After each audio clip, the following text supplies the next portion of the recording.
Ce que vous allez entendre est l'écho des fictions que vous avez écoutées précédemment. Certains propos peuvent choquer. Tu vois, genre, bon, j'ai quitté un peu l'univers dire populaire, hein, pas se mentir, et de ZEP pour collège de ZEP et école machin, école élémentaire, voilà. Et en gros, quand j'ai quitté, je vais dans un lycée dans le 8e arrondissement de Paris. Donc c'est le 8e arrondissement, il y a des tours, enfin il y a des petits quartiers d'affaires, etc. Donc c'est très très huppé, très cher. Et c'était à Saint-Lazare et près de Villiers. C'était sur 2 sites.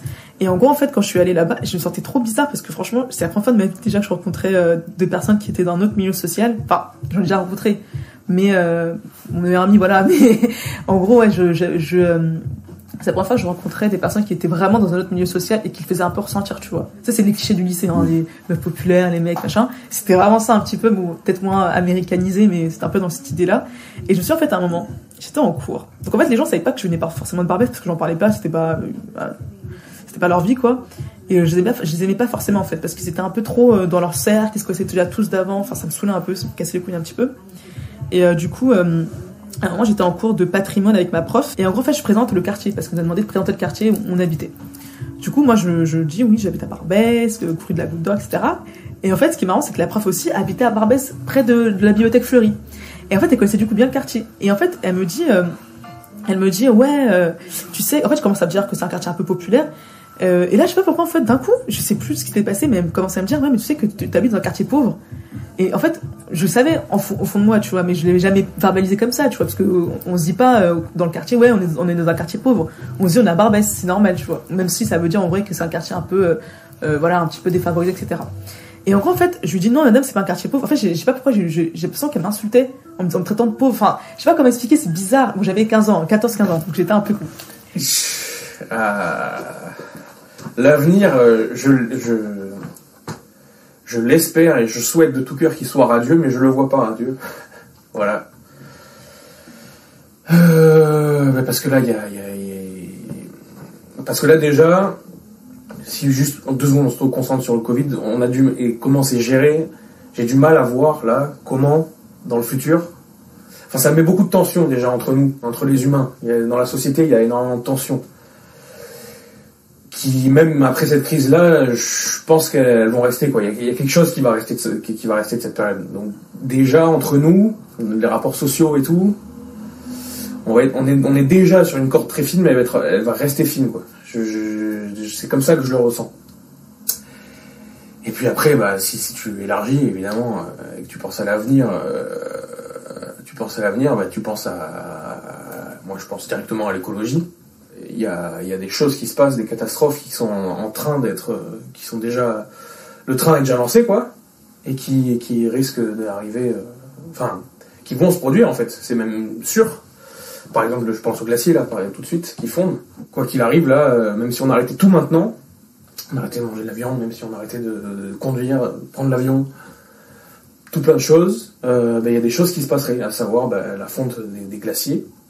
Donc une montée des eaux. Cette montée des eaux-là, elle va obligatoirement conduire à des flux migratoires humains conséquents. Et que du coup, quand ça va arriver, parce que ça risque probablement d'arriver, qu'on va accueillir tous ces gens qui viendront de la mer, voilà.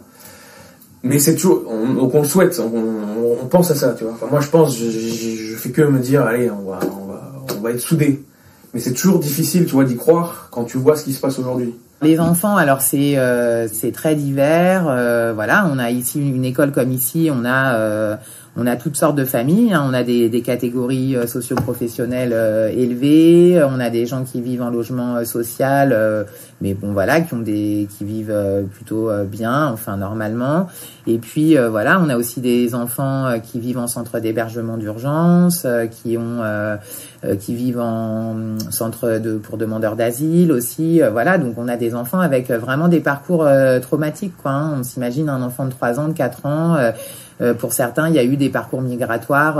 On a le cas d'une enfant qui a eu un parcours migratoire de 2 ans quand même, voilà, avant d'être un peu stabilisée quelque part. Donc voilà, donc autour de tout ça, tous ces enfants-là, la plupart, ils ne s'en sortent pas sans mal. Hein. Donc il y a des traumatismes qui sont plus ou moins importants et qui ont des impacts énormes sur les apprentissages, quoi. Hein. Voilà, est-ce que les enfants faut que les enfants soient disponibles, on va dire, pour les apprentissages. Hein. Donc c'est le cas des enfants, voilà, qui dorment correctement, qui mangent correctement, qui sont entourés, voilà.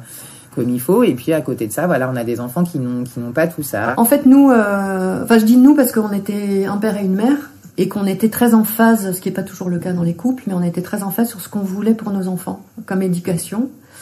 Ils vont dans les écoles du quartier, dans les écoles du secteur. À l'époque, l'école maternelle, il y avait des Algeco rue Léon, qui sont maintenant l'Institut des cultures d'islam, des Algeco rue Budin, à la place de la crèche, et un projet d'école rue Émile Duployer qui était en cours de construction. Donc, on inscrivait notre enfant dans une école qui était en 2 parties, dans le quartier, dans des Algeco, qui était plutôt chouette quand tu rentrais à l'intérieur, mais enfin bon, c'était quand même du provisoire, c'est toujours d'ailleurs du provisoire au Léon.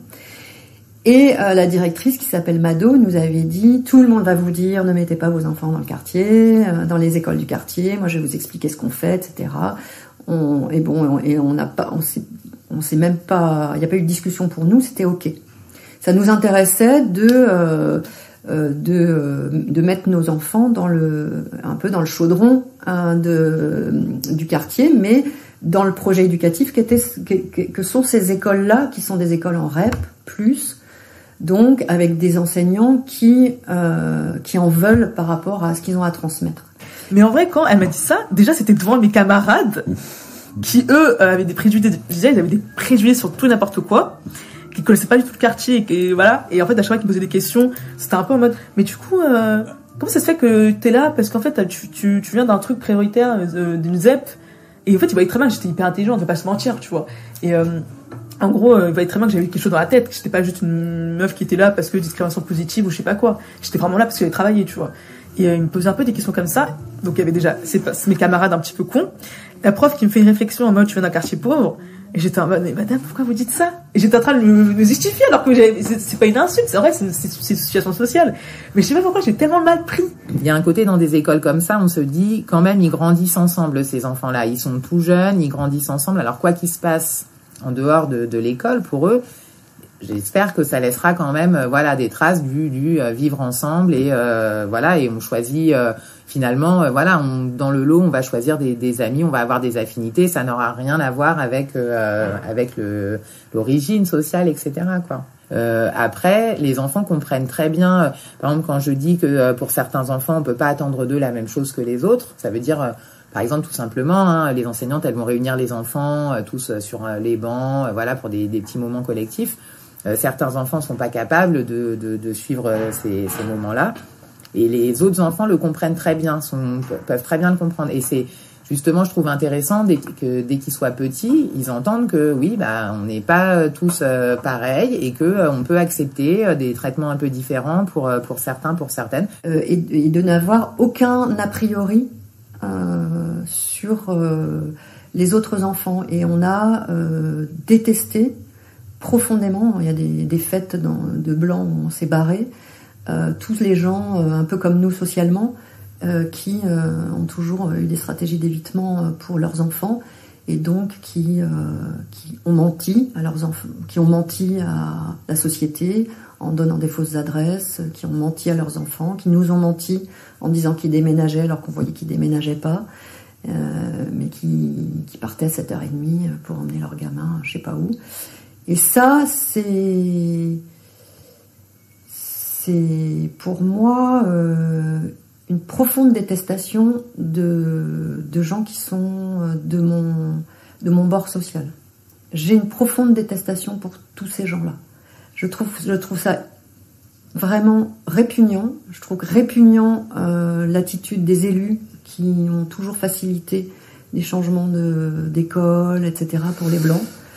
Donc voilà, l'avenir, c'est quand on est jeune et quand on a 22 ans, il y en a qui en effet s'y intéressent pas encore, voilà. Mais quand on pense à ça, en tout cas quand on y réfléchit, on a du mal à se dire que dans 50 ans on va être heureux, tu vois.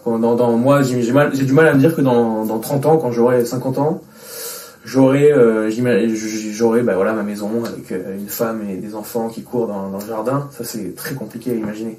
Moi, c'est des choses sur lesquelles j'ai pensé vite. C'est par exemple le nombre de gens qui mouraient par an de la pollution de l'air en France et puis dans le monde. Parce que dans le monde en 2019, par exemple, il y a plus de 8 millions de personnes sur Terre qui ont été recensées mortes en fait à cause de juste la pollution de l'air. Et donc tu deviens un peu parano, évidemment. Et tu te dis, mais en fait là ils cherchent à nous contrôler, qu'est-ce qu'ils vont faire en fait, tu vois, on se dit, il va se passer, ils vont nous contrôler en fait. Alors mon métier c'est pompier. Non mais c'est voilà, moi j'essaie donc déjà j'ai tous ces dispositifs à faire vivre, hein, donc ça veut dire qu'il y a pas mal de relations du coup en éducation prioritaire, pas mal de relations avec le monde associatif, avec la politique de la ville, etc. On a beaucoup de voilà, il y a beaucoup ça. Et puis après au quotidien, tout simplement, c'est aussi être là en plus des enseignants pour s'occuper, pour être présente en classe et pour m'occuper de tel et tel enfant. En fait, le tout c'est que ma mère nous a élevés nous trois comme si on était des triplés parce qu'on est nés. Enfin, j'ai ma soeur jumelle et ma grande sœur est très rapprochée de nous. Elle a 21 ans, on va avoir 20 ans du coup. C'était un peu pénible pour elle parce que je sais qu'elle est passée par plusieurs foyers d'hébergement pour jeunes mères en fait, et du coup d'abord on était à Gambetta il me semble avant de déménager à Barbès, et on a eu un appartement assez grand on va dire parce qu'on était quand même trois enfants. Et c'est vrai qu'en fait quand tu as une maman qui est vraiment qui n'est pas dans le modèle des mamans que tu croises dans le quartier, dans le sens où elle est pas mariée etc, elle a pas de mari, enfin on n'a pas de père etc, nous trois d'ailleurs, genre voilà on était un peu en mode quand j'allais à l'école en élémentaire, on me demandait ouais ton père il est où, moi je te demande j'ai pas de père en fait, il me disait ouais comment ça se fait ta mère, qu'est-ce qu'elle fait machin, je leur expliquais, je disais voilà ça arrive hein. Ma mère c'est mon père, ma mère c'est ma mère aussi, pas de problème. Et voilà, c'était un peu, les gens nous prenaient un petit peu différemment parce qu'on avait ce modèle-là un peu différent, vu que c'est tous des familles un peu nombreuses avec papa maman à la maison. Et honnêtement je suis très très contente d'avoir été élevée par elle en fait, parce que je sais que si j'aurais été élevée par quelqu'un d'autre ou même avec deux parents etc, je pense pas qu'on aurait la même éducation et la même ouverture d'esprit sur les choses. Et franchement, je leur remercie tous les jours d'avoir été ce tel modèle en fait. C'est vraiment pas facile pour une femme toute seule en plus à Barbès. Les Invincibles. Les Invincibles.